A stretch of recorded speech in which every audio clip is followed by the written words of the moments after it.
Bakugo's quirk is awakening through One for All. Bakugo and Deku just changed the course of fate itself. And All for One's master plan is collapsing. But is this the end of the villains? Or is this just the beginning of the real epic battle? MHA is out of control right now, so let's get into it. You guys know how this works. If you enjoy my MHA content and you want to see more in the future, leave a quick like and comment for that YouTube algorithm. And if you want to help this channel awaken the true power of its quirk by hitting 2 million subscribers on YouTube, please do me a big favor and subscribe right now. We are so close. Finally, this video will of course contain MHA manga spoilers, so please proceed with caution. You have been warned. In the previous chapter, we saw that Night Eye's tragic prediction about All Might's fate had been changed thanks to the power of everyone all over the world who was rooting for All Might and wishing for his victory. And also thanks to some epic teamwork from our boys Deku and Bakugo. Thanks to a major boost from Deku's gear shift, Bakugo was able to zoom to All for One and All Might's location faster than anyone had expected.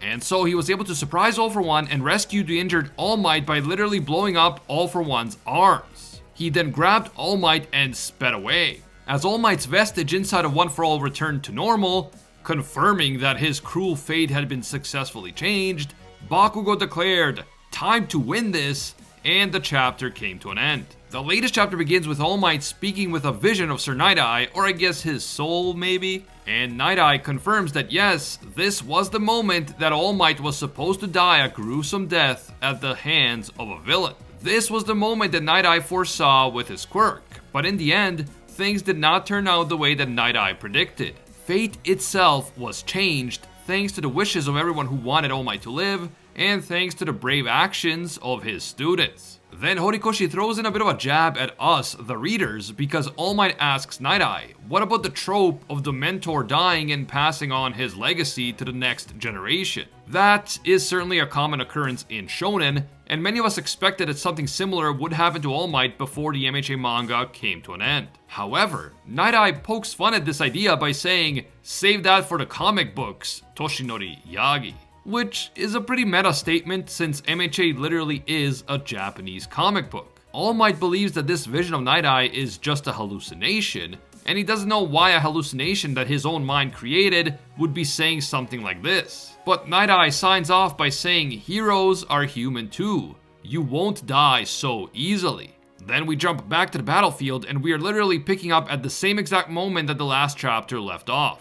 We see all the people who are watching the battle on TV reacting to Bakugo's daring rescue of All Might.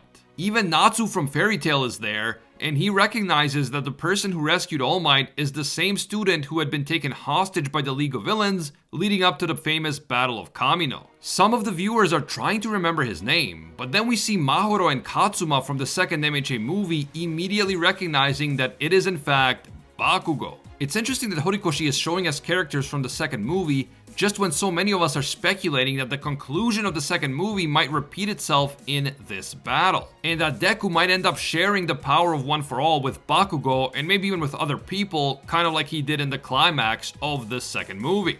Bakugo then places All Might down on the ground and stands over him protectively. All Might asks Bakugo if he's okay, but Bakugo says, "That's my line, you decrepit old fart." I guess some things never change, and Bakugo's cringy insults are not going away anytime soon. That said, Bakugo starts coughing up blood, and he is clearly still in bad shape physically. So even though he's mocking All Might's physical condition, All Might is like, "Bro, are you okay?" And then freaking Edgeshot shows up, just like in the form of a stitch that he was using to seal the wound in Bakugo's chest. And it seems that Edgeshot can literally talk from inside Bakugo's body. Edgeshot says that he forced Bakugo to vomit because there was too much internal bleeding, so he needed to expel some of that blood from his stomach. I have no idea how medicine works, but okay, I guess. Edgeshot then leaves Bakugo's body, and he looks like a little snake thing made of like strings and stuff. In short, he looks very weird, let's just say that, and yet he is still able to talk somehow. Edgeshot says that using the Hakamata style secret ninja nodding technique and his own stretchy body, he was able to repair all of Bakugo's broken bones and injured organs, meaning that Bakugo is now in stable condition and his insides won't collapse from his injuries. However, Bakugo will still be in incredible pain because of all the injuries he sustained, and in fact, even lifting a finger will hurt a lot. It's not an ideal solution, but it's the best that Bakugo can hope for at this point in time. Bakugo then thanks his senpai Edgeshot for saving his life. But here's an interesting twist. Edgeshot says that Bakugo is wrong to think that he was the one who saved his life.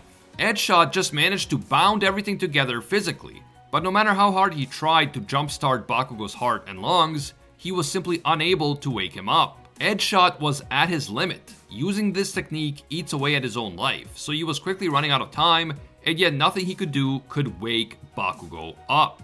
Then, suddenly, he saw something coming through Bakugo's bloodstream. It was one of Bakugo's own sweat spheres, one of the ones he produced just before dying. So, if I understand this correctly, Edgeshot bound Bakugo's body back together. But it was actually this sweat sphere that exploded and jump-started Bakugo's organs back to life, including his heart. It was Bakugo's own quirk that he worked so hard for years to strengthen that ended up saving his life in the end. Bakugo's own hard work, training, and sacrifice is what ultimately provided him with a second chance at life. And this is super interesting. It's almost like Bakugo's quirk moved on its own. Like it had a consciousness of its own, kind of like One for All. But more on that later. Bakugo then asks who's that shiny kid that kind of gives off All for One vibes, and All Might is like, yeah, that's All for One. All Might then offers his gauntlet to Bakugo as a splint for his wounded arm, and as he gives the item to his student, All Might calls him by his full hero name, Great Explosion Murder God, Dynamite. And honestly, I've said it before and I'll say it again, I love Bakugo's hero name, and I think it's epic. Many people say it's too edgy or too cringy, but I think it's both badass and hilarious, and I fully support Bakugo's choice in this regard. Yes, his insults are cringy, but the hero name he picked for himself is top tier. If you agree with me, drop a like for Great Explosion Murder God Dynamite right now. All Might apologizes because this broken gauntlet is all that he can give Bakugo right now, and Bakugo responds with like the most genuine smile we've ever seen him give anyone. Honestly, this was a really powerful moment, and it got me feeling a little bit emotional, I'm not gonna lie. Ever since he was a child, Bakugo always put up this tough front, and he's brash and loud and rude towards everyone. And sometimes he was even an outright bully. But the truth is that Bakugo was always as much of an All Might fanboy as Deku. And we know that back when All Might had to retire after the battle in Kamino, Bakugo blamed himself because he allowed himself to be kidnapped by the villains, which led to the battle in the first place. So, seeing Bakugo now smiling so genuinely as he knows that he was the one who saved All Might's life is pretty incredible. As Bakugo and All Might are having their moment, young All for One is finally starting to panic.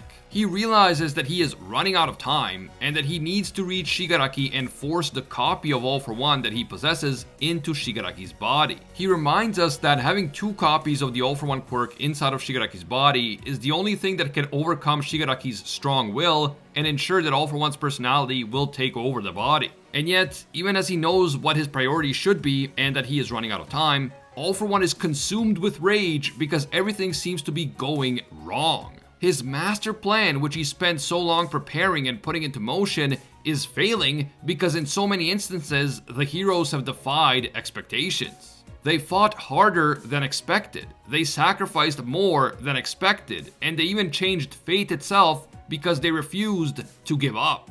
Before All for One can get it together, Bakugo lunges at him, grabs his face, and proclaims, "I'm your final boss, All for One." Upon seeing Bakugo up close, All for One thinks of the second One for All user, and in the very next moment, a massive explosion seems to destroy the villain's body. Uninjured but smiling Bakugo exclaims that he is the guy who steps in when that nerd Deku can't handle things on his own, and that is how this absolutely epic chapter ends. Wow, Bakugo definitely came back with a bang, and I absolutely loved his moment with All Might.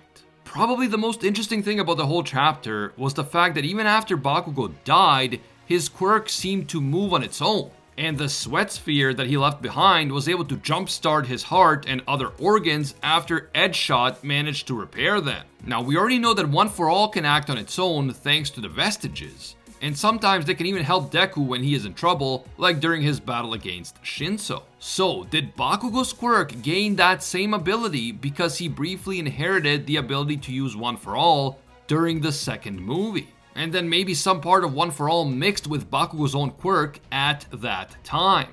Or is Bakugo's quirk evolving in some other way, and it is gaining a form of sentience as it awakens into a completely different, overpowered quirk?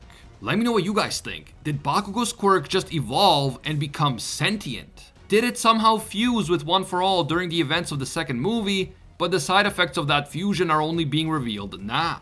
Are Deku and Bakugo about to initiate another epic quirk fusion technique? Oh, and what will happen to our boy Edgeshot? Is he gonna recover, or is he going to remain that creepy string snake thing forever? Don't forget to leave your thoughts down in the comments below. If you're looking for more epic MHA videos to watch right now, check out my full MHA playlist, link on screen and in the description. If you enjoyed this video and you want to see more in the future, leave a quick like right now.